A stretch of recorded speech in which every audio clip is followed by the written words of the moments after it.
இன்று நாம் கேட்கப் போகும் கதை தெய்வீகமான ஸ்ரீ ரங்கநாதரின் அருளை பற்றியது.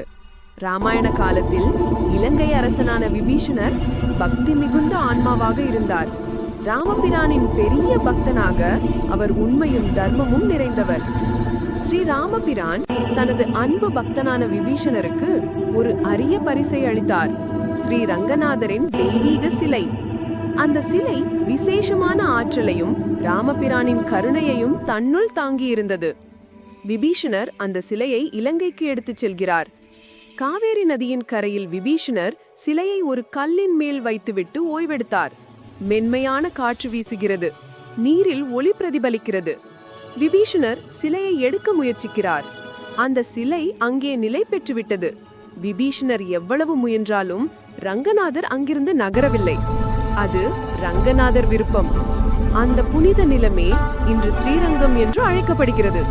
உலகின் மிகப்பெரிய திவ்ய தேசம், பக்தியின் பெரும் கடல்.